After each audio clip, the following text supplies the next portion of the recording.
बिस्मिल्लाहिर्रहमानिर्रहीम। अस्सलाम वालेकुम नादरीन, आप यूट्यूब चैनल देख रहे हैं। मैं इमरान खान हूँ। नादरीन, बहुत आम खबरें हैं गिलगित बल्तिस्तान से और कश्मीर से, इसी पे हम फोकस रखेंगे। मुख्तसर वीलॉग है लेकिन तमाम तर तफसीलात इसके अंदर है। एक बड़ा घिनौना खेल वहाँ पे खेला जा रहा है। सबसे पहले तो गिलगित बल्तिस्तान में वारदात मुकम्मल कर ली गई है, अब सिर्फ डालने की तैयारी है। यानी हुकूमत कैसे बनेगी, उसकी बंदर बांट कैसे होगी, किसको क्या मिलेगा, इसके बारे में चीज़ें और फार्मूला तय पा गया है। अब ये तमाशा सिर्फ आपने देखना है और ये तमाशा होता हुआ नज़र आएगा। किस तरीके से लाके कठपुतली हुकूमत बिठाई जाएगी गिलगित बल्तिस्तान में। ये रीटेलीकास्ट होगा 8 फरवरी 2024 के इलेक्शन का, जो गिलगित बल्तिस्तान में होने जा रहा है। अब गिलगित बल्तिस्तान के लोगों पे मुनहसर है कि वो इस सारे माहौल के अंदर खड़े होते हैं या नहीं होते। अल्लाह रब्बुल इज़्ज़त किसी भी चीज़ को रोक सकते हैं, लेकिन यहाँ ये ताकत अल्लाह ताला ने इंसानों को दी है और गिलगित बल्तिस्तान के लोगों के पास ये ताकत है कि वो अपने ऊपर इस जालिम रजीम को मुसल्लत होने देते हैं या इसका रास्ता रोकते हैं। अगर ये जालिम रजीम मुसल्लत हो गया तो मेरी बात याद रखिएगा, मैं हर गिलगित बल्तिस्तान के शहरी को ये कह रहा हूँ कि 5 साल तक उनका हक मारा जाएगा, उनके तमाम वसाइल पर कब्जा किया जाएगा। कठपुतली हुकूमत जो बनाई जाएगी वो हर चीज़ लिख कर दे देगी और अवाम सिर्फ धरने देते रह जाएंगे। आपके पल्ले कुछ नहीं बचेगा। मैं फिर बता रहा हूँ, गिलगित बल्तिस्तान के लोग ही अब एक वाहिद उम्मीद रह गए हैं कि वो लोग अपने हक के लिए खड़े हों और इस रजीम की तब्दीली को नाकाम बनाएं, क्योंकि वहाँ पे अब रजीम तब्दील किया जा रहा है। एक तरह से ये इलेक्शन नहीं है, मजाक हो रहा है। प्री पोल रिगिंग हमने बड़े पैमाने पर देख ली है और पोलिंग वाले दिन की रिगिंग अभी हमने देखनी है और उसके बाद जो नताए जाएंगे वो भी हमने देखने हैं और उसके बाद फिर ये कौम को बजट के अंदर उलझा देंगे। यानी करेंगे ये कि गिलगित बल्तिस्तान में धांधला अनाउंस करने के फौरन बाद ये बजट की खबरें चलानी शुरू कर देंगे पाकिस्तान के मीडिया पे और गिलगित बल्तिस्तान का इलेक्शन कहीं गायब हो जाएगा। ये डिपेंड करता है गिलगित बल्तिस्तान के लोगों के ऊपर कि वो वोट कैसे डालते हैं, कैसे अपने वोट की हिफाजत करते हैं और किस तरीके से अपने जीते हुए उम्मीदवारों को ही असेंबली में पहुंचाकर अपनी मर्जी से अपनी हुकूमत तश्कील देते हैं। अगर वो ये ना कर पाए तो एस्टेब्लिशमेंट की बनाई हुई कठपुतली हुकूमत ना सिर्फ 5 साल उनके हकूक खा जाएगी बल्कि उनके मफादात का सौदा भी करेगी, उनके वसाइल पे कब्जा और कंट्रोल भी किया जाएगा। अब नादरीन आ जाएं कश्मीर की सूरत हाल पे, तो कश्मीर में बड़े पैमाने पे सिक्योरिटी फोर्सेस दाखिल होना शुरू हो गई हैं। उनकी वीडियोस आ रही हैं और वीडियोस के ऊपर जो लोग तबसरा कर रहे हैं वो तो मैं यहाँ बयान भी नहीं कर सकता। तो कश्मीरियों के अंदर एक नफरत की आग लगाई जा रही है। आपको याद होगा ये जो कश्मीर से रिलेटेड अकाउंट्स हैं वो स्टेटमेंट निकाल कर चला भी रहे हैं और उसको बता भी रहे हैं कि मोहसिन नकवी ने डी चौक में 2024 में जब नवंबर में एहतजाज हो रहा था तो मोहसिन नकवी ने बतौर वजीर दाखिला डी चौक में खड़े होकर ये कहा था कि कश्मीरी जो हैं वो पाकिस्तान के आईनी शहरी नहीं हैं। अगर वो एहतजाज में आए तो ये रियासत पाकिस्तान पर हमला तस्वुर होगा और दहशतगर्दी की FIR काटी जाएंगी। अब पाकिस्तानी फोर्सेस जो है वो उस वक्त आज़ाद कश्मीर में दाखिल की जा रही हैं जिस वक्त आज़ाद कश्मीर के शहरी अपने बुनियादी हुकूक के लिए, अपने आइनी और कानूनी और जमहूरी हुकूक के लिए, अपने सियासी हुकूक के लिए आवाज़ उठा रहे हैं और पुरअमन एहतजाज करने जा रहे हैं। तो बड़े पैमाने पर फोर्सेस को वहाँ पे दाखिल किया जा रहा है। एक चीज़ नादरीन आपको याद रखनी पड़ेगी, मैंने आपको पिछले वीलॉग में भी बताया था। मैं ये बताता हूँ कि एहतजाज कामयाब होगा या नाकाम होगा और उसको रोकने के लिए कितनी कोशिशें की जा रही हैं, ये सारी चीज़ें आपके सामने रखता हूँ। लेकिन मैंने आपको बताया था कि सुप्रीम कोर्ट में ले गए हैं, जो कश्मीर की सुप्रीम कोर्ट है वहाँ पे इस मामले को ले जाया गया ताकि मामले को दबाया जा सके या डिले में डाला जा सके, जो एहतजाज की सूरत हाल आज़ाद कश्मीर के हवाले से है। अब उसमें जो सबसे मेन मुतालबा है वो 12 मुहाजिर नशिस्तों का है। मैंने आपको पहले भी बताया था जब पिछली मरतबा यह एहतजाज हो रहा था कि हुकूमत शायद सारा कुछ मान जाए लेकिन ये 12 मुहाजिर नशिस्तों के मामले पे एस्टेब्लिशमेंट नहीं मानेगी, क्योंकि इन्हीं 12 बंदों के जरिए से वो पूरे आज़ाद कश्मीर को हमेशा से कंट्रोल करते आए हैं। आज़ाद कश्मीर में कठपुतली हुकूमतें बनाने के लिए जो सबसे बड़ी चाबी एस्टेब्लिशमेंट के हाथ में है वो ये 12 मुहाजिर नशिस्तें हैं। इनके ज़रिए से वो अपने बंदे लाकर बिठाते हैं और हुकूमत बनाते हैं, हुकूमत गिराते हैं, हुकूमत को कंट्रोल करते हैं, वजारतों को कंट्रोल करते हैं। तो इसमें जो एक मौक़िफ़ है अवामी एक्शन कमेटी का, ज़रा वो भी आप देख लेंगे वो इसके बारे में क्या कहते हैं कि ये नुमाइंदगी है कश्मीर की या सियासी इंजीनियरिंग है। आज़ाद जम्मू कश्मीर के अवाम को यह सवाल ज़रूर पूछना चाहिए कि आखिर 12 मुहाजिर नशिस्तों का मकसद क्या है। अगर ये नशिस्तें वाकई मुहाजिरीन की नुमाइंदगी के लिए हैं तो फिर इनका किरदार रियासत के अवामी मैंडेट को तब्दील करने, हुकूमतें बनाने और गिराने और सियासी सौदेबाजी का मरकज़ क्यों बन जाता है? हकीकत यह है कि ये नशिस्तें आज़ाद कश्मीर के अंदर बसने वाले अवाम के हक के हुक्मरानी पर एक मुस्तकिल सवालिया निशान है। वो लोग जो रियासत की जुग्राफियाई हुदूद से बाहर रहते हैं, जिन पर आज़ाद कश्मीर के कवानीन नाफिज नहीं होते, जो रोज़मर्रा रियासती मसाइल का सामना नहीं करते, उन्हें रियासत के सियासी मुस्तकबिल का फैसला कुन इख्तियार देना जमहूरी असूलों से मुताबिकत नहीं रखता। इन नशिस्तों के जरिए न सिर्फ इंतखाबी अमल को मुतासर किया जाता है, बल्कि अवामी मैंडेट को भी कमज़ोर किया जाता है। यही वजह है कि हर इंतखाब के बाद ये नशिस्तें अवामी नुमाइंदगी के बजाय इक़्तिदार की सियासत का हथियार बनती नजर आती हैं। 12 मुहाजिरीन नशिस्तों का खात्मा, इसका मुतालबा किसी फ़र्द वाहिद, जमात या मुहाजिर बरादरी के खिलाफ नहीं है, बल्कि एक गैर फितरी और गैर जमहूरी सियासी बंदोबस्त के खिलाफ है। जो एक सियासी बंदोबस्त किया एस्टेब्लिशमेंट ने वहाँ पे, ये उसके खिलाफ वो ये कह रहे हैं कि ये हम मुतालबा कर रहे हैं। रियासती शनाख्त अपनी जगह बरकरार रहेगी, मगर अवामी मैंडेट पर मुसल्लत एक इजाफी सियासी ढांचे का खात्मा होगा। अच्छा, वो बीच में तजवीज़ भी आई थी कि ठीक है, अगर आप चाहते हैं कि एक टोकन नुमाइंदगी रहे मुहाजिरीन की, तो वो आप रखें, लेकिन आप इन्हें ना वजारतें देंगे, ना हुकूमत बनाने में, ना हुकूमत गिराने में इनका वोट कंसिडर किया जाएगा। ये एक ज्यादती है जो लगातार होती चली जा रही है। अब सुप्रीम कोर्ट में जो 5 सवालात उठाए, वहां पे देखें ना, सुप्रीम कोर्ट के अंदर सवालात गए हैं ना, 5 सवालात हुकूमत की जानिब से सुप्रीम कोर्ट से उठाए गए हैं, जो आज़ाद कश्मीर की सुप्रीम कोर्ट है, और ये महाजर नशिस्तों के हवाले से हैं। आप सवालात सुनेंगे, आपको आइडिया हो जाएगा कि ये करने क्या जा रहे हैं और इनकी नीयत क्या है। नंबर 1, क्या इन 12 मुहाजिरीन की नशिस्तों को, जो एक्ट 74 आर्टिकल 22 का हिस्सा है, क्या उन्हें बगैर आईनी तरमीम के किसी और तरीके से, ऑर्डिनेंस के जरिए या कानून साजी के जरिए या किसी और तरीके से ख़त्म किया जा सकता है? यह सवाल पूछा गया।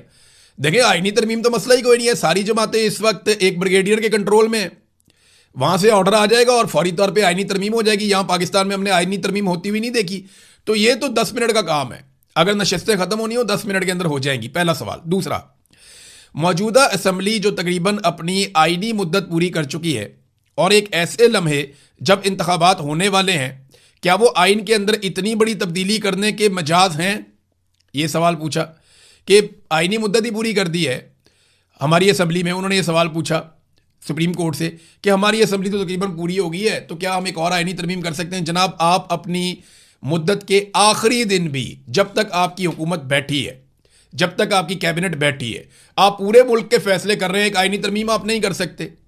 तो जब तक आपकी हुकूमत बैठी है, आप आईनी तरमीम आखिरी दिन तक कर सकते हैं, करना चाहें तो।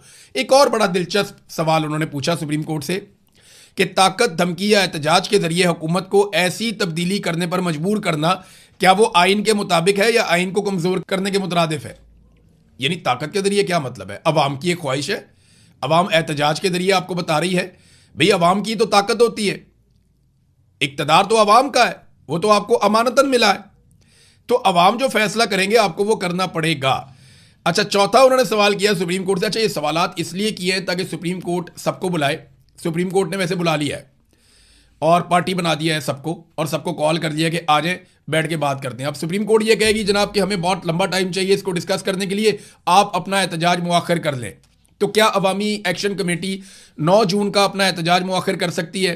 देखिए, अगर वो ये एहतजाज मुआखर करती है तो इसकी एक मिसाल होती है कि वो धुआं मार जाएंगे, फिर यानी फिर लोग उन पर एतबार नहीं करेंगे, बड़ा काम खराब होना शुरू हो जाएगा।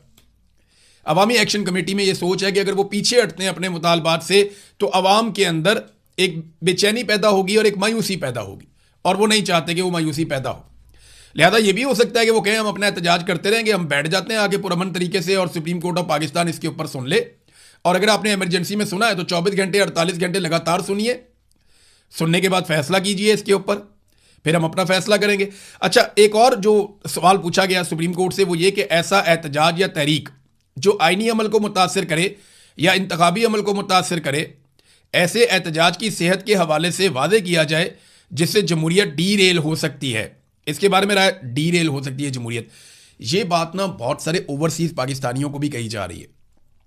मेरे से कुछ ओवरसीज पाकिस्तानियों ने रब्ता किया, एक आधे उन्होंने जर्नलिस्ट भी हैं, उन्होंने भी रब्ता किया। उन लोगों ने कहा जी वहाँ पे कश्मीर में इमरजेंसी लगा दी जाएगी और हम सबको आवाज़ उठानी चाहिए कि 9 जून का एहतजाज मुअख्खर कर दिया जाए, क्योंकि इस बात का बड़ा ख़तरा है कि जनाब कश्मीर के अंदर इमरजेंसी लगा दी जाएगी। मैंने एक सादा सवाल किया, मैंने कहा आज कश्मीर में किसकी हुकूमत है? तो उन्होंने कहा जी आपको तो पता ही है। मैंने कहा नहीं, मुझे नाम बताएं किसकी हुकूमत है। उन्होंने कहा जी मिलिट्री एस्टेब्लिशमेंट की हुकूमत है, फ़ौज की हुकूमत है, वहाँ पे एक ब्रिगेडियर पूरा निज़ाम चला रहे हैं। तो मैंने कहा बदनामी किसकी हो रही है? तो उन्होंने मुझे बताया कि सियासतदानों की हो रही है। तो मैंने कहा फिर जो निज़ाम चला रहा है उसको इमरजेंसी लगा के खुद सामने आने देना, ताकि बदनामी भी उनके गले पड़े। तो मेरी बात में उनको लॉजिक नजर आई। देखें बात सादी सी है, अभी भी कोई जमहूरियत नहीं है वहाँ पे। मैं पाकिस्तान में जब कोई कहता है ना मार्शल लॉ लगा देंगे, आसिम मुनीर साहब, इमरान खान साहब को मैंने ये सवाल भी एक दिन किया था, तो उन्होंने कहा लगा दे मार्शल लॉ, जो पीछे बैठ के गेम डाल रहा है सामने आके कर ले। ये इमरान खान साहब के अल्फाज थे कि लगा दे मार्शल लॉ, मुझे कोई फर्क नहीं पड़ता। जो पीछे बैठ के गेम डाल रहा है वो सामने आकर गेम डाले ना, ताकि उसकी शक्ल लोग देखें, लोगों को पता चले कि भाई ये आदमी जिम्मेदार है महंगाई के लिए, परेशानी के लिए, गुर्बत के लिए, बेरोजगारी के लिए, हालात की खराबी के लिए, इंसानी हकूक की पामालियों के लिए जो जिम्मेदार है वो खुद सामने आ जाए। सियासतदानों को सामने करके, अब बहुत सारे सियासतदान हैं जिनकी ड्यूटी लगाई गई है कि आप ओवरसीज पाकिस्तानियों को कंट्रोल करें, और लगातार ओवरसीज पाकिस्तानियों से राब्ते किए जा रहे हैं। उन्हें कहा जा रहा है कि आपने बिल्कुल फंडिंग नहीं करनी, बिल्कुल आवाज़ नहीं उठानी, बल्कि आप पूरी कोशिश करें कि 9 जून का एहतजाज किसी तरीके से मौखर करवाया जा सके। और मौखर करने की वजूहत जो है ना वो 2-3 बताई जा रही। एक ये कि इमरजेंसी लगा दी जाएगी, दूसरी बताई जा रही है बहुत बड़े पैमाने पर खून खराबा कर दिया जाएगा कश्मीर के अंदर, जितने बड़े पैमाने पे वहाँ पे सिक्योरिटी फोर्सेस को दाखिल किया गया है, और बहुत सारे इदारों को जो है वो कहा गया कि आपने स्टैंड बाई पे रहना है। तो ये खौफ फैलाया जा रहा है ओवरसीज पाकिस्तानियों में। तो ओवरसीज पाकिस्तानियों से मेरी बात हुई, वो खौफजदा तो नहीं है लेकिन उनके बड़े कंसर्न्स हैं। अब देखते हैं कि जॉइंट अवामी एक्शन कमेटी क्या फैसला करती है। 5वां सवाल उन्होंने पूछा, क्या यह हुकूमत और रियासती इदारों पर जिम्मेदारी आयद होती है कि वो इंतखाबात अमन व अमान और आइनी प्रोसेस को जारी रहने के अमल को यकीनी बनाएं? तशरीफ फरमाएं। हैरानकुन तौर पर यह सवाल हुकूमत अदालत से पूछ रही है। अब मुझे समझ नहीं आ रही, आइन लिखा हुआ है, हर चीज़ आइन में पड़ी हुई है, ये जानबूझ के सुप्रीम कोर्ट ऑफ पाकिस्तान के गले में डाल रहे हैं, और ये अवामी जॉइंट एक्शन कमेटी को ये कहेंगे कि जनाब हमने क्योंकि इसको डाल दिया सुप्रीम कोर्ट ऑफ पाकिस्तान के कोर्ट में, तो आप भी वहाँ पे आ गए, हम भी वहाँ पे आ गए, सुप्रीम कोर्ट के ऑर्डर को आप भी मान लें, हम भी मान लेते हैं, तो फेस सेविंग मिल जाएगी सबको। अब देखते हैं कि इसके ऊपर ये जॉइंट अवामी एक्शन कमेटी का रद्दमल क्या आता है। अब कश्मीर में एहतजाज को क्या ज़बरदस्ती ताकत से रोका जा सकता है? तो मेरा जवाब है कि अगर कश्मीरी निकल आए तो नहीं रोका जा सकता। देखें, अगर पूरा कश्मीर निकल आता है ना, 45 लाख की आबादी है कश्मीर की, और अगर कश्मीरी लाखों की तादाद में निकल आते हैं ना, तो फिर एक भी गोली नहीं चलेगी, फिर एक भी डंडा नहीं चलेगा, फिर कश्मीरियों की बात मानी जाएगी, वो बात तस्लीम की जाएगी। लेकिन अगर कश्मीरी थोड़े थोड़े निकलते हैं तो फिर आंसू गैस की शैलिंग भी होगी, मार कुटाई भी होगी, डंडा सोटा भी होगा, गोली भी चल सकती है, बंदे शहीद भी हो सकते हैं। अब ये कश्मीरियों पे मुनसर है कि वो अपने हुकूक हासिल करने के लिए बगैर तशद्दुद वाला रास्ता इख्तियार करते हैं या तशद्दुद वाला। अगर वो सारे निकल आते हैं और बड़ी तादाद में निकल आते हैं तो फिर तो कोई तशद्दुद की गुंजाइश ही नहीं है, फिर तो मुतालबात तस्लीम किए जाएंगे। लेकिन अगर वो थोड़ी थोड़ी तादाद में निकलते हैं, जैसे पाकिस्तान में लोग ये गलती करते रहे हैं, कभी 50,000, कभी 25,000, कभी 1 लाख, जब वो थोड़ी थोड़ी तादाद में निकलते हैं तो फिर उन्हें मिलिट्री एस्टेब्लिशमेंट ताकत के जरिए से कुचल देती है। तो आबादी है जनाब 45 लाख, क्या वहां पे इमरजेंसी लगाई जा सकती है? तो मेरा नहीं ख्याल कि वो अपना केस खराब करेंगे इंटरनेशनली। वैसे पाकिस्तान की एस्टेब्लिशमेंट का पता भी कोई नहीं है, ये कुछ भी कर सकते हैं, और डोनाल्ड ट्रंप की आशीर्वाद है जब तक आसिम मुनीर साहब के साथ, तो तब तक कुछ भी हो सकता है। बहरहाल पता कोई नहीं कि ये इमरजेंसी लगा दें, लेकिन अगर लगा भी देंगे तो क्या होगा? अभी भी तो इमरजेंसी लगी हुई है, सारी चीजें कौन कंट्रोल कर रहा है? मिलिट्री एस्टेब्लिशमेंट कंट्रोल कर रही है, तो बाद में भी वही कंट्रोल कर रहे होंगे, तो इतना कोई फर्क नहीं पड़ेगा। हाँ, सिर्फ ये फर्क पड़ेगा सियासतदानों के मुंह पे जो कालक मली जा रही है, वो कालक फिर उनके मुंह पर नहीं मली जाएगी। अच्छा, कश्मीर का अगर आप रकबा देखें ना, या हदूद अरबा देखें, या उसकी टेरेन आप थोड़ा सा गौर करें, तो वहां पर मुमकिन नहीं है कि सारे इलाकों को आप कंट्रोल कर सकें। आप मुजफ्फराबाद को खुला रख सकते हैं, 10-20 हज़ार बंदा भिजवा के मुसल्ला, कुछ और इलाकों को आप कंट्रोल कर सकते हैं, लेकिन पूरे कश्मीर को आप कभी भी कंट्रोल नहीं कर सकते। और ये तहरीक की ये खूबी है कि ये पूरे कश्मीर में, ये हर गांव में, हर जिले में, हर इलाके में, हर जगह पे, हर टाउन के अंदर ये तहरीक फैली हुई है, नौजवानों के दिल की आवाज़ बनी हुई है। तो ये बहुत मुश्किल हो जाएगा, और बहुत बड़े बड़े ट्रांसपोर्टर्स इस तहरीक के अंदर शामिल हैं। पूरे कश्मीर में पहिया जाम हड़ताल भी हो जाएगी, हालात बहुत ख़राब हो सकते हैं। अच्छा, इसमें कुछ जो है वो SOPs भी जारी किए गए हैं अवामी एक्शन कमेटी की जानिब से। एक तो ये कि उनको इंडिया का एजेंट करार देने की कोशिश की जा रही है, उस पर शौकत नवाज मीर ने एक वीडियो भी बनाई। फील्ड मार्शल आसिम मुनीर के नाम एक पैगाम, उनकी तारीफें भी बहुत की और बाद में ये कहा कि आपका एक ऑफिसर जिद पे अड़ा हुआ है, एक इदारे का ऑफिसर। अब हम सारे जानते हैं वो ब्रिगेडियर फाइक की बात कर रहे हैं, जिनको यहाँ लाहौर से ले जाया गया था कश्मीर में। तो जो उन्होंने लाहौर में किया मिलते जुलते काम वो कश्मीर में भी कर रहा है। अब उसके बारे में शौकत नवाज मीर साहब ने इशारतन बताया आर्मी चीफ को कि यार अब ये बंद करवाएं सिलसिला। तो इसको एक तरह से आप कहते हैं हुज्जत तमाम करना। वो सबसे राब्ता करके सबको बता रहे हैं जनाब हम आपके खिलाफ नहीं, हम रियासत के खिलाफ नहीं है, हमारे ऊपर इंडियन एजेंट होने का, गद्दार होने का दाग लगाया जा रहा है, जबरदस्ती हमें गद्दार डिक्लेयर किया जा रहा है, हमें गद्दार बनाने की कोशिश की जा रही है। तो आसिम मुनीर के नाम एक पैगाम भी जारी किया शौकत नवाज मीर ने। बाकी लोगों के बारे में भी करेंगे। मुझे इत्तला मिली है कि शायद यूनाइटेड नेशन के बारे में भी एक पैगाम कश्मीरी क़यादत जारी कर सकती है। अब नाज़रीन, अवामी एक्शन कमेटी ने जो अहकामात दिए हैं ज़रा मैं आपके सामने रख दूं एहतजाज के हवाले से। 9 जून लॉन्ग मार्च की तैयारी के लिए ज़रूरी सामान कौन कौन सा लेकर आना है वो बता रहे हैं। मोबाइल फ़ोन और उसका चार्जर, रुमाल, मिसवाक, फर्स्ट एड बैंड यानी जो पट्टी वगैरह करनी हो चोट लग जाए, ज़रूरी अद्वियात, छतरी, गाड़ी के लिए मुनासिब पेट्रोल ईंधन, गर्म जराबें, शॉल या गर्म चादर, तड़पाल, रस्सी, जैकेट या गर्म कपड़े, मफलर, पावर बैंक, पीने का पानी, हल्की फुल्की खुराक।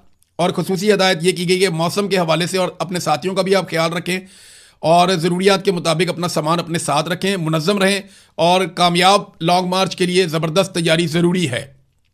दूसरा, आज़ाद कश्मीर जॉइंट अवामी एक्शन कमेटी ने एहतजाज के लिए SOPs भी जारी कर दी है। SOPs क्या है? कमेटी के मुताबिक किसी भी शख्स को चेहरा ढांपने की, नकाब पहनने की या मास्क इस्तेमाल करने की इजाज़त नहीं होगी।